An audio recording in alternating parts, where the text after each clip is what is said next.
Le délai d'exécution du train express régional sera respecté. Confirmation de Michel Sapin, le ministre français de l'économie et des finances. Il a été reçu en audience par le président Macky Sall. Moderniser le Dakar de Médina Gounass, lieu de retraite spirituelle, en le dotant de toutes les commodités. C'est la volonté de l'État rappelée par le ministre de l'Intérieur, Abdoulaye Daouda Diallo, présidé la fin de l'édition 2017. La communauté chrétienne a célébré la messe de Pâques. L'événement a été célébré à Yen, à Ziguinchor et dans toutes les églises du pays. La rubrique découverte porte sur l'événement avec la présentation de la première église de la Casamance. Dans la série sur le tourisme, place ce soir aux merveilles du Nord. Saint-Louis et sa région présentent des atouts favorables au tourisme avec plusieurs sites très intéressants. Et puis, Éthiopiens et Kenyans s'imposent lors du meeting international de Dakar. Ils ont dominé leurs adversaires ce dimanche pour une première édition couronnée de succès. Le président de la République s'est entretenu aujourd'hui avec le ministre français de l'économie et des finances. L'entretien a notamment porté sur l'état d'avancement de la réalisation du train express régional. Michel Sapin de révéler que le délai d'exécution sera respecté. Le voici à sa sortie d'audience au micro de Pape Biram Bigandiaï. D'abord, un objet très concret, très précis, c'est de vérifier avec lui où nous en étions sur la mise en œuvre du TER, qui est un projet très important auquel le président de la République, évidemment, attache énormément d'importance pour le développement de Dakar, le développement du Sénégal. Et la France est aux côtés du Sénégal. Elle l'aide techniquement par l'intermédiaire de ses entreprises, mais elle l'est aussi financièrement. Et donc, nous voulions, avec mon collègue ministre de l'économie et des finances sénégalais, rendre compte de l'état d'avancement de ce projet très important. Le projet avance suivant le calendrier qui était prévu. Et pour ce qui me concerne moi, les négociations sur le financement ont été conclues sur le principe et vont rentrer en œuvre très précisément dans les jours qui viennent. Je veux que dans les 10 jours qui viennent, nous ayons absolument résolu toutes les petites difficultés ou toutes les discussions qui restaient à mener, que le financement qui a été acté en faveur du Sénégal devienne une réalité et que ça permette donc au gouvernement et aux entreprises d'agir le plus vite possible. Mais je pense qu'on est dans une période où ce travail est encore plus confiant, encore plus profond. Aussi bien dans le domaine économique, celui qui me concerne, dans le domaine de notre coopération au niveau international. Il y a une grande initiative qui a été voulue au niveau du G20, que la France a profondément soutenue, qu'on appelle dans le jargon le Compact with Africa. Et le Sénégal est un des partenaires de cette initiative internationale qui sera, je crois, décisif pour l'avenir de l'Afrique. Puis il y a bien entendu des enjeux de stabilité politique continentale, des enjeux sécuritaires, et là aussi la France et le Sénégal sont des partenaires extrêmement confiants. Michel Sapin, le ministre français de l'économie et des finances, reçu par le chef de l'État il y a 100 ans, jour pour jour, le 16 avril 1917. Les tirailleurs sénégalais étaient engagés dans la bataille du chemin des dames. En une journée, ils ont enregistré donc plus de 1000 morts. Le 15 avril 2017, hier, un président français sur le départ a accordé la nationalité à 28 anciens combattants, des survivants témoins des tragédies du siècle passé, un jour que beaucoup de leurs anciens frères d'armes n'ont pas vécu, emportés par le temps. Une nationalité au crépuscule d'une vie de combat. C'est une chronique signée Omar Diaw. L'événement a eu lieu au Palais de l'Élysée avec ses salons aux lambris dorés. Il arrive la veille de la commémoration du centenaire du début de la bataille Le Chemin des Dames. En effet, le 16 avril 1917, 100 ans exactement aujourd'hui, les bataillons des tirailleurs sénégalais venus des tropiques sont jetés dans la bataille en première ligne avec en bandoulière le courage, la témérité. Que de périls sur ce chemin dit des dames où des hommes valeureux sont allés au sacrifice suprême par ordre entière, fauchés par des mitrailleuses ennemies. Au soir du premier jour, les tirailleurs sénégalais comptaient près de 1500 tués et à la fin de cette offensive Neuville, menée par le général Mangin, 7500 Noirs manquaient à l'appel, soit pratiquement la moitié des effectifs engagés sur ce terrain d'hostilité, d'inéquité face au danger, de peur, d'agonie et de mort. Ces tirailleurs, venus d'ailleurs, sont morts pour la France. Combien d'entre ces braves oubliés dorment sous les terres froides dans des cimetières de moins en moins fleuris? Le massacre de Thiaroye en 1944, avant l'Indochine et l'Algérie, est un autre de ces paradoxes de la stratégie coloniale. Ceux-là qui ont reçu l'identité française sont au crépuscule d'une vie de sacrifice, de privation et même de négation parfois de leur rôle dans la défense de l'Hexagone. Ils sont un peu les décombres d'une armée coloniale perdue et qu'on peine à retrouver dans les livres d'histoire de chez Marianne au chapitre des heures héroïques. Mais puisque mieux vaut tard que jamais, Hollande a concrétisé sa promesse avec un tableau de 28. Une portion congrue comparée à tous ceux qui ont été sous le drapeau français. D'autres suivront s'ils ont la force d'effectuer les démarches, s'ils tiennent à jouir de ce droit qui n'est ni une récompense ni une offrande. Mais pour qui, pourquoi et pour combien de temps encore? Une nationalité au crépuscule d'une vie de combat. La chronique signée Omar Diao, la célébration de la messe de Pâques. Le choix de Yen est une volonté de porter la parole de Dieu jusque vers les communautés les plus éloignées. C'est Monseigneur Benjamin Ndiaye qui s'est exprimé ainsi. Il a également dit ses sentiments sur la cohabitation religieuse entre musulmans et chrétiens. Un don extraordinaire de Dieu à préserver. Nous écoutons le chef de l'Église sénégalaise. Alors si je viens jusqu'ici aujourd'hui, c'est parce que je me situe dans l'héritage des apôtres. Les évêques, c'est les successeurs des apôtres. Et le pape François nous a dit, allez jusqu'aux périphéries de l'existence, allez rejoindre les plus éloignés, les communautés les plus petites. Prenez du temps pour elles, annoncez-leur l'évangile. Parce qu'il n'y a pas de petite communauté, il n'y a pas de petits croyants. Nous sommes tous des créatures de Dieu et Dieu attend de nous que nous puissions vivre de sa vie. Alors c'est ce qui m'a conduit jusqu'ici, pour annoncer l'évangile, pour prier avec vous, pour me réjouir de la cohabitation qui se vit ici. Nous disons une messe le jour de Pâques. Et nos parents musulmans sont là, chefs de village, imams, maires. Ils ont pris le temps de venir prier avec nous. Est-ce que vous vous rendez compte de la grâce que vous avez? Vous ne le mesurez pas assez, je crois. Ce don que Dieu nous a fait est extraordinaire. Cette mission d'être là comme sel de la terre. Jésus a dit, vous êtes le sel de la terre. Le sel donne du goût. Vous êtes une petite communauté chrétienne au milieu des musulmans. Mais sachez donner du goût chrétien dans vos relations avec eux. Feu Monseigneur Pierre Sagna, qui était évêque à Saint-Louis, disait que quand tu vas faire la cuisine, si tu cuisines 10 kilos de riz, tu ne vas pas mettre 10 kilos de sel. Sinon, on ne va pas manger ta cuisine. Mais tu prends un peu de sel et tu mets dans ta cuisine pour que ça donne du goût. Alors,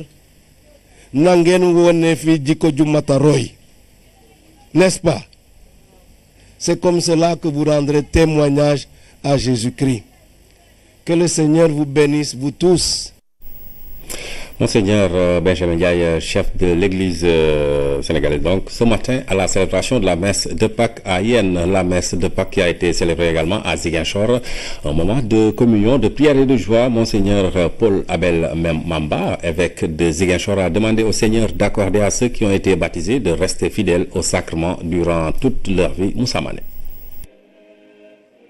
À travers Pâques, c'est la résurrection du Christ qui est célébrée. Pour les chrétiens, Pâques évoque avant tout le souvenir de Jésus-Christ mort et ressuscité, la victoire du Christ sur la mort. Chers frères et sœurs, célébrer la résurrection du Christ, c'est passer avec lui de la mort à la vie, c'est passer du pays de la servitude au pays de la liberté, ou encore passer des ténèbres à la lumière. La célébration de Pâques est aussi l'occasion pour ces jeunes de recevoir le sacrement du baptême. Pâques est alors au cœur de l'existence de tout baptisé. La victoire du Christ entraîne tous les baptisés à accéder à la vie avec le Christ dans sa gloire. Par notre baptême, nous sommes ressuscités avec le Christ, comme nous le rappelle Paul. Avec lui, nous sommes entrés dans une vie nouvelle. Par conséquent, notre vie doit changer. Très ému, ces nouveaux baptisés s'engagent à suivre les pas du Christ pour partager avec lui sa vie et sa victoire sur la mort. Quand on m'a baptisé là, c'est comme si, je ne sais pas quoi dire, mais je remercie vraiment aux catéchistes qui m'ont enseigné et à ceux qui m'ont guidé jusqu'à ce que je suis arrivé ici. Je les remercie vraiment. Quand j'ai reçu le sacrement, j'ai senti de la joie en moi d'appartenir aujourd'hui à cette famille qui est l'Église, de faire partie, car j'ai toujours attendu ce jour. J'ai persévéré durant 3 ans aujourd'hui pour pouvoir faire partie de cette famille qui est l'Église. Conduisant la délégation officielle, l'adjoint au gouverneur Latir Ndiaye a magnifié les bonnes relations qui unissent le temporel au spirituel. Un geste pour marquer la présence de l'État et traduire en acte également le caractère laïque de la République. Donc nous avons voulu partager avec la communauté chrétienne tout ce que Pâques a de merveilleux, tout ce que Pâques a de bienfaits. Partager la joie, partager également les prières. Dans ce monde où les foyers de tension sont multiples, Monseigneur Paul Abel Mamba invite les chrétiens à vivre et à annoncer l'évangile du salut, à être les porteurs de la bonne nouvelle, car en cette fête de Pâques, le chemin du Christ devient donc le chemin des chrétiens, un chemin de foi et de joie. La rubrique découverte se met à l'heure de la fête pascale et nous allons à la découverte de la première église de la Casamance. L'édifice qui se trouve à Carabane date de plus d'1 siècle. Il a été construit par les prêtres missionnaires français entre 1892 et 1897. Aujourd'hui, le bâtiment est classé patrimoine historique et pour sa conservation, le gouvernement a entamé la réhabilitation de l'église. Salut Sec.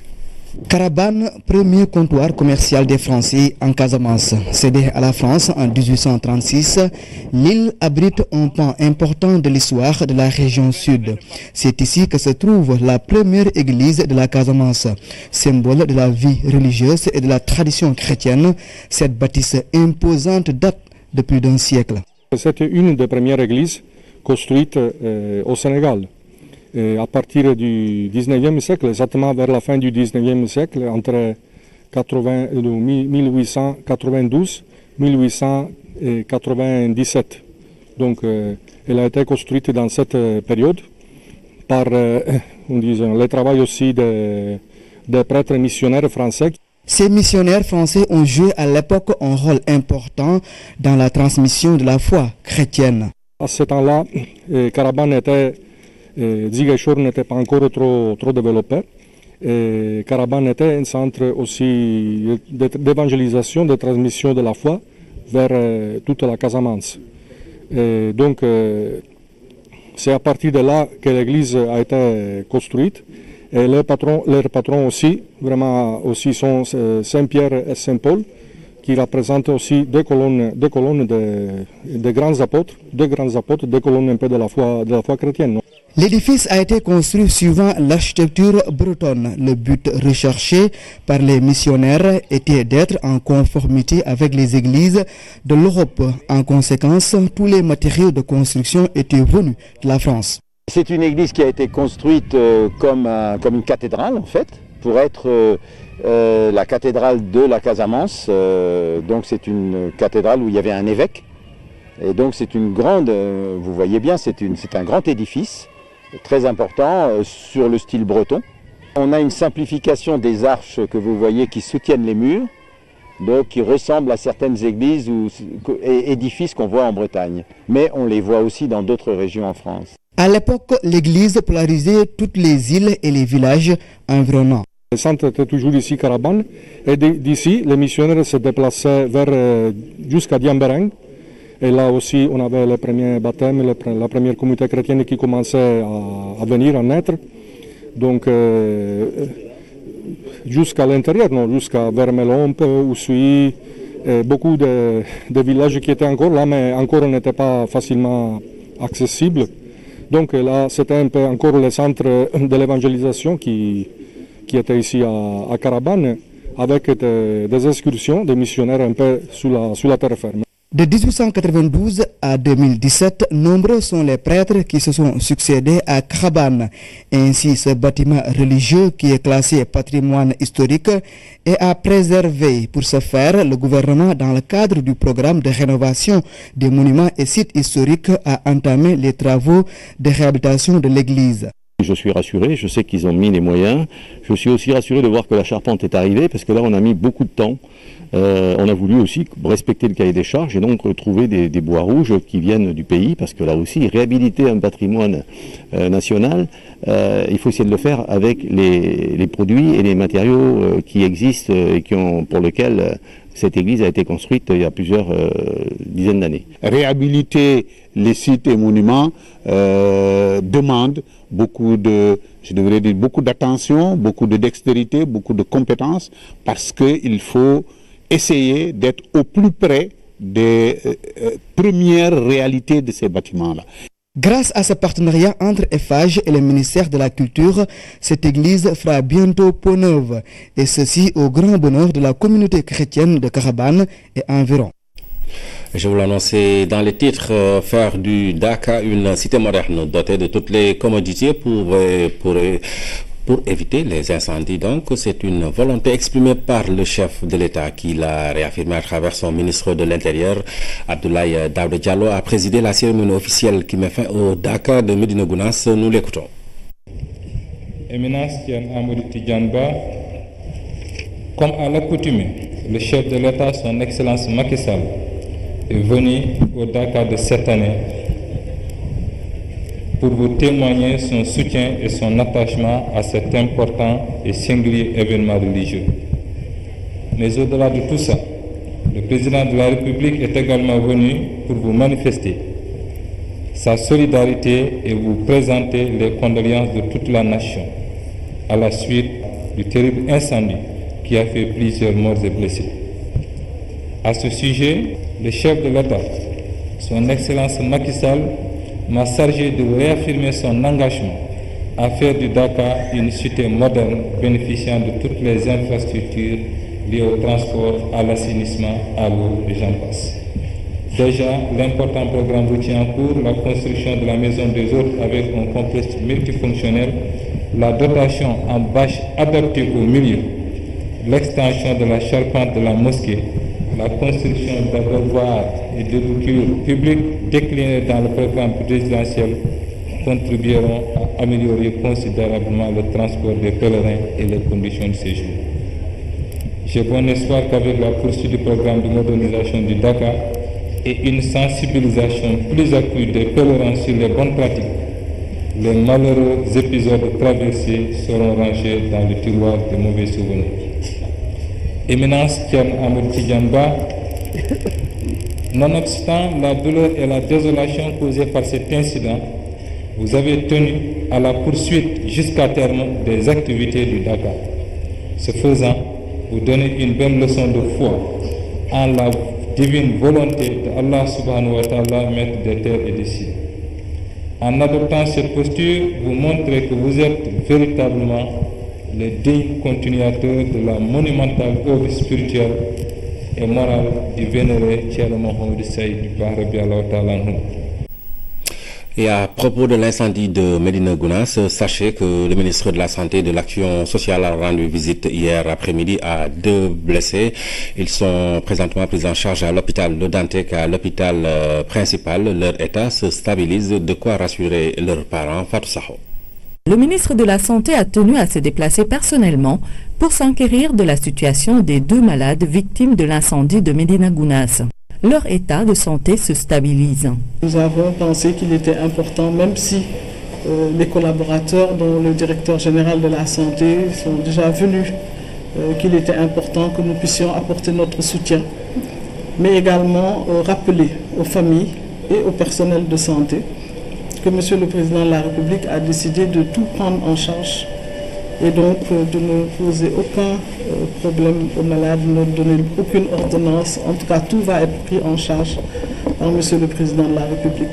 De façon globale, la prise en charge des cas recensés dans les structures sanitaires s'est bien déroulée. Tous les brûlés sont arrivés d'abord à Médina Gounass Et c'est de là que les plus graves ont été envoyés vers l'hôpital de Tamba et d'autres sont restés sur place. Nous les avons tous vus. Ils vont vraiment bien, ceux qui sont sur place, il y a à peu près 9 personnes. Il y en avait à peu près 25 quand nous sommes allés à Tambacounda. Et là également, grâce à un appui qui a été apporté par le SAMU national, il a été décidé d'acheminer sur Dakar les malades les plus graves. C'est ainsi qu'il y en a 2 qui sont restés à Kaolack. La prise en charge est correctement faite sur place. Et les plus graves sont arrivés jusqu'à Dakar. D'ailleurs, il y en a 2 qui sont décédés pratiquement quelques heures après leur arrivée. L'un même, il paraît 30 minutes après. Il y a maintenant une malade ici et un autre malade qui se trouve au niveau de l'hôpital de Dantec, que nous irons également voir. Les parents des malades saluent la qualité et la gratuité des soins. Et le ministre de la Santé ici présent, avec le ministre Abdoulaye Daouda Diallo, ils les ont vus à Tamba, ils les ont évacués ici. Arrivés ici à Dakar, les médecins de l'hôpital principal ont pris toutes les dispositions. Et là, le ministre de la Santé a envoyé hier une délégation. Aujourd'hui, elle-même, elle s'est déplacée, elle est venue. Et puis, elle a confirmé que c'est le gouvernement qui prend tout en charge. Donc, les soins sont bien menés. Ça se passe très bien. Quand nous sommes arrivés ici, nous étions angoissés par l'état de notre neveu. Mais la diligence des médecins nous a permis de retrouver espoir. Nous remercions l'État et le ministre pour cette prise en charge totale. Le ministre a profité de sa visite pour encourager la réactivité du personnel de santé et présenter aussi ses condoléances aux familles des victimes. Le marathon international de Dakar a été couru ce dimanche. Il a été remporté chez les hommes par l'Éthiopien Kaswa Abere. Chez les dames, c'est la Kenyane Zeni Limo qui a remporté la course. Retour sur les temps forts des différentes courses avec Ibrahim Ambo. C'est à 8h30 que le top départ a été donné à la place Douala en présence du Premier ministre. 34 minutes après, Abdoulaye Samba a franchi la ligne d'arrivée et remporte haut la main le 10 km. Il est issu de la brigade des sapeurs-pompiers. Le vainqueur du semi-marathon, lui, est Cap-Verdien, Fortes. Il a réalisé un chrono d'1 h 11 minutes au terme des 21 km. C'est une bonne chose. La course phare, c'est celle du marathon 42 km 195. Une épreuve d'endurance et de résistance. Chez les hommes, c'est l'Éthiopien Kaswa Ebere qui est sorti du lot avec un chrono de 2 h 18 minutes 22 secondes. Un de ses compatriotes et un Kenyan complètent le podium. Du côté des femmes, la Kenyane Zeni Limo a écrasé la concurrence avec un chrono de 2 h 39 minutes 20 secondes. Sur le podium, un triplé kenyan. La première édition du marathon de Dakar a rendu son verdict. Le temps d'une matinée, la capitale sénégalaise a vibré au rythme de la première discipline olympique. Voilà, donc ce n'est pas une... Le marathon de Dakar a vécu avec un éclatant succès. C'est l'avis du Premier ministre Mohamed Boun Abdallah Dionne lors de la remise des trophées du podium féminin. Il a laissé entendre que le Sénégal va se donner les moyens de faire de la prochaine édition le marathon international de Dakar. Voici le Premier ministre Mohamed Boun Abdallah Dionne. Aujourd'hui est un grand jour pour le mouvement sportif sénégalais. En effet, c'est le Sénégal qui accueille l'Afrique sportive, l'Afrique des jeunes, l'Afrique des femmes. C'est 13 000 personnes, je pense, en 2 jours, qui se sont déplacées sur ce site pour participer au marathon de Dakar. C'est un grand jour parce que depuis 2 ans, le gouvernement, avec le ministre Makhtar Ba, sur instruction du président Macky Sall, a mobilisé toute son énergie pour faire de cet événement le succès qu'il est. Bien entendu, la vie associative, les associations Sport pour tous et bien d'autres se sont également mobilisés pour faire de Dakar aujourd'hui la capitale de l'athlétisme africain. Au nom donc du président de la République, le président Macky Sall, je voudrais féliciter les organisateurs, féliciter également le ministre Makhtar Ba, ministre des Sports, mais également féliciter tous ceux qui ont participé. Je pense qu'on dit dans le sport que l'essentiel est de participer. Et je reprends ça du baron de Coubertin. C'est la première fois que Dakar et le Sénégal organisent ce marathon. Nous souhaitons en faire un marathon international et je puis vous dire ici au nom du chef de l'État, le président Macky Sall, que nous ne ménagerons aucun effort pour que la deuxième édition, celle de l'année prochaine, soit également une réussite.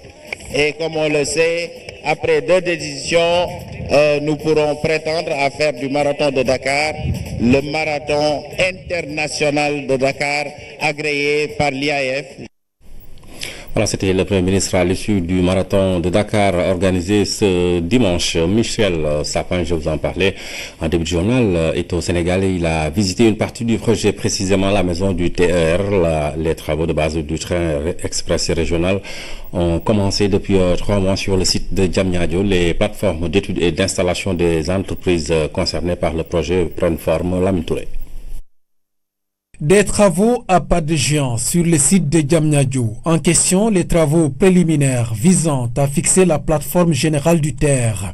Ici, à 33 km de Dakar, entre la nouvelle ville industrielle et Bargny, ces engins mettent à plat cette emprise de 15 hectares. On se trouve ici au niveau du point kilométrique 33 sur lequel nous installons notre plateforme de travaux qui va permettre de monter toutes les installations mécaniques, voies ferrées, réparation, stockage de matériel pour les besoins du projet. Aller vite et bien faire, les entreprises titulaires du marché sont à pied d'œuvre. 2 axes prioritaires sont en exécution sur des portions à faible densité de population. Il y a 2 axes de priorité qui se déroulent en parallèle. C'est le schéma de communication sociale qui permet de libérer les emprises et les mettre à disposition des titulaires des marchés. Le deuxième axe, c'est le planning directeur qui permet une coordination des actions entre les titulaires des marchés pour pouvoir démarrer les travaux. Nous avons aujourd'hui démarré le chantier. Les terrassements de la plateforme sont en cours d'exécution. Aujourd'hui, ils ont finalisé pour la partie terrassement pour à peu près 8 km. Et aussi, il y a 3 plateformes importantes. C'est la plateforme d'études sur 8 hectares que nous avons visité tout à l'heure, sur laquelle il est attendu à peu près 200 ingénieurs sur le terrain pour pouvoir continuer la finalisation des études d'exécution. Il y a la deuxième plateforme, c'est la plateforme de travaux, plateforme sur laquelle, pour à peu près 15 hectares, nous allons retrouver l'ensemble des titulaires. Pour être en phase avec le caractère urgent du projet, l'État a levé toutes les conditions suspensives du marché. Le directeur général de l'APEX est venu constater l'effectivité de l'avancement des travaux pour toutes les entreprises concernées. Au niveau de la maison du TER, le ministre français de l'économie et des finances, en compagnie de son homologue sénégalais, a eu droit à des explications précises sur les contours du projet. De 2015 à 2016, beaucoup d'étapes ont été franchies. Ce qui est important, c'est qu'on voit ici que c'est démarré, c'est parti, non seulement les études, mais une partie déjà des travaux sont en cours. Et j'ai voulu personnellement, sous l'autorité du président de la République française, que les choses aillent le plus vite possible et que la France puisse apporter sa contribution au financement de ce très important investissement. Le projet avance, nous sommes dans les délais, le financement est mobilisé. Et aujourd'hui, nous sommes dans la phase de réalisation, donc c'est tout à fait heureux de voir que très prochainement, les Sénégalais vont connaître ce qu'est un train électrique. Les Sénégalais vont pouvoir se déplacer et surtout maîtriser leur temps. Je pense que cela est extrêmement important. À la maison du train express régional, la base opérationnelle est en place. Elle renvoie tout ce qui se fait de moderne ailleurs dans le système de transport rapide. De l'eau en qualité et en quantité pour Thiadiaye, c'est une priorité pour le maire de la ville. Maître Omar Youm a adressé à l'occasion d'une audience publique les chantiers hydrauliques de la ville. Il était avec les directeurs généraux de la SONES et de la SDE. Et déjà, le deuxième forage de Thiadiaye sera bientôt fonctionnel. Thierno Amadoussi. Tchadjaï, une commune du département de Mbour avec plus de 16 000 habitants. À l'hôtel de ville, le maire conduit une audience publique. La question de l'alimentation en eau potable se pose sans détour. Des réponses précises apportées par les directeurs généraux de la Sénégalaise des eaux, SDE, et de la Société nationale des eaux du Sénégal, SONES, l'édile de la ville, initiateur de cet exercice démocratique et transparent, en sort satisfait. Il y a eu un débat viral au niveau des populations, au niveau des médias sociaux, sur la qualité de l'eau, sur le déficit d'approvisionnement, sur les demandes d'extension.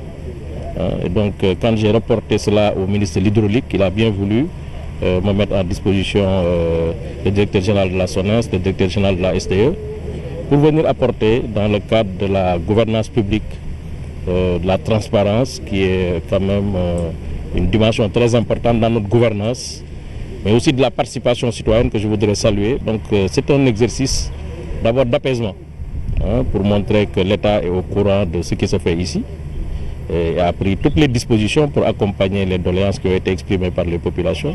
La solution, elle se trouve ici. Aujourd'hui, à Tchadjaï, un deuxième forage jette ses tout premiers mètres cubes d'eau. Ce que nous avons vu ici, c'est déjà un deuxième forage qui vient renforcer les capacités de production de cette station. C'est vous dire simplement que l'État était déjà au courant de ce qui se passait, que l'État avait déjà pris les dispositions pour justement améliorer l'approvisionnement, mais aussi améliorer la qualité de l'eau.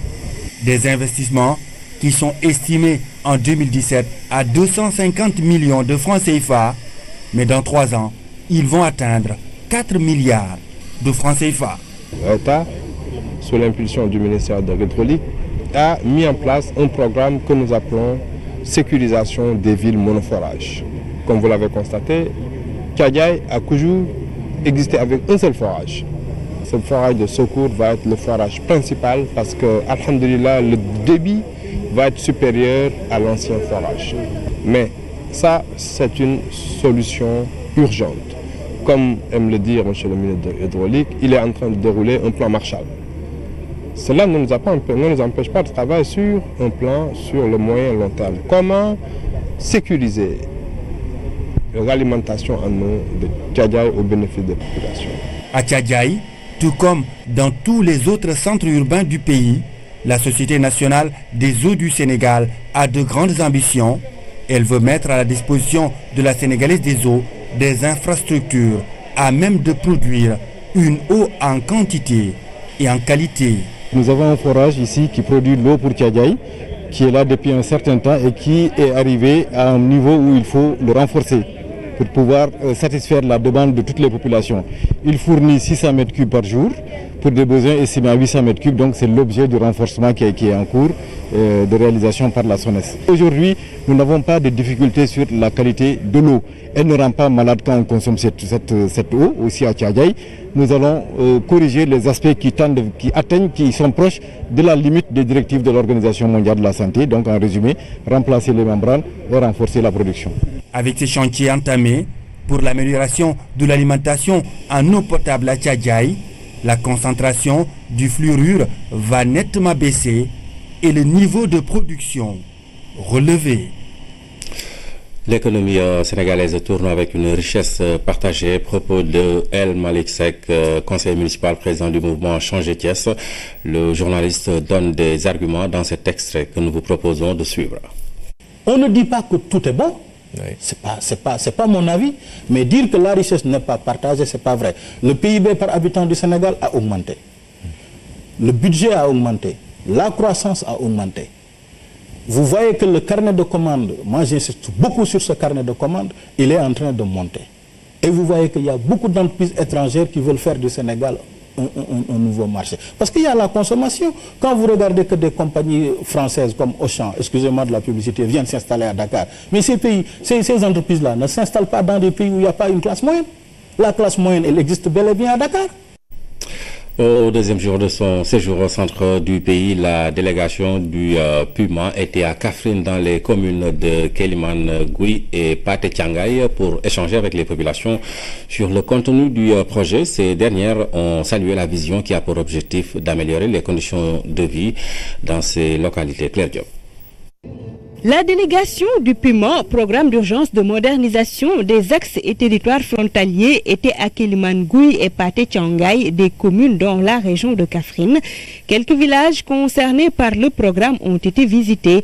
Le but est d'échanger avec les populations locales pour pouvoir mieux orienter les interventions. La délégation a pu voir les sites et rencontrer les populations pour recueillir encore des informations complémentaires, puisque nous, au niveau de la région, nous avons déjà transmis le schéma frontalier de Kaffrine, mais il est toujours bon de venir, en tout cas constater de visu, ce qui est réellement priorité au niveau donc des zones frontalières qui ont été donc ciblées.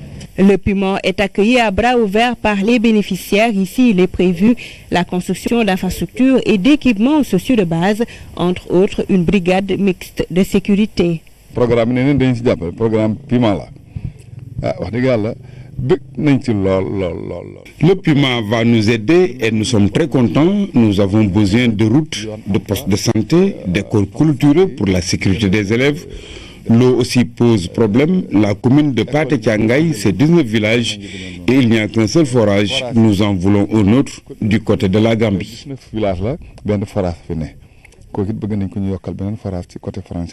Ces échanges ont permis une plus large compréhension et une appropriation du programme par les acteurs à la base. Pour rappel, le PUMA a été lancé en octobre 2016 par le président de la République. L'ambition est de prendre correctement en charge les préoccupations des populations des zones frontalières par la réalisation de projets structurants. Un mieux-être est recherché. Saint-Louis et sa région présentent des atouts favorables au tourisme. Dans le cadre de notre dossier consacré aux merveilles du Sénégal, nous allons revisiter les différents sites de la zone nord, de même que les traditions culturelles et historiques de cette région. Et c'est avec Mama Moussagna. Telle une gigantesque oasis, le delta du fleuve Sénégal est la dernière escale pour ces milliers d'oiseaux migrateurs qui trouvent repos et vie dans le parc de Djoudj, ainsi que dans la réserve de Gumbel. Le fleuve Sénégal, il constitue l'épine dorsale de la région sur plusieurs centaines de kilomètres, baigne dans un environnement exceptionnel qui permet des balades en pirogue ou en bateau avec le mythique Bouel Mogdad jusqu'à Bakel. C'était super. On a vu beaucoup de pélicans voler avec les nénuphars. Le delta du fleuve Sénégal, c'est aussi le barrage de Diamant, la folie du baron Roger à Richard Toll, le fort de Podor et de nombreux sites religieux comme Alouar, village de Cheikhou Oumar Foutiyou Tall, qui a tracé la grande mosquée de Saint-Louis, située sur l'île de Saint-Louis, à la pointe nord de la vieille ville. L'île de Saint-Louis, patrimoine mondial de l'UNESCO, qui garde encore les traces dans son architecture et surtout dans sa culture et ses traditions. Des élégantes signares métisses influentes de l'époque coloniale jusqu'à l'ère de l'aéropostale qui rappelle l'hydrobase. Ce lieu de détente au bord d'une plage immense et tranquille. Dans son prolongement se trouve le parc de la langue de Barbarie. De nombreux oiseaux, des mammifères, des reptiles ont élu domicile dans ce sanctuaire.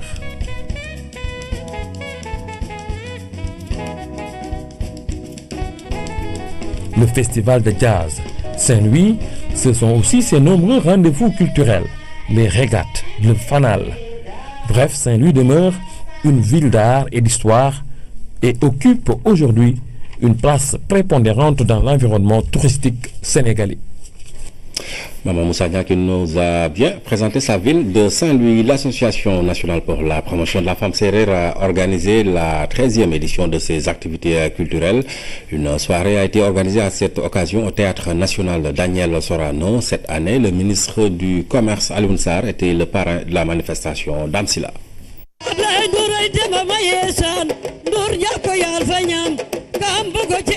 La culture sérère a été largement exposée dans cette 13e édition de la soirée annuelle de l'Association nationale pour la promotion de la femme sérère. Différents spectacles ont été présentés sur scène. Toutes les facettes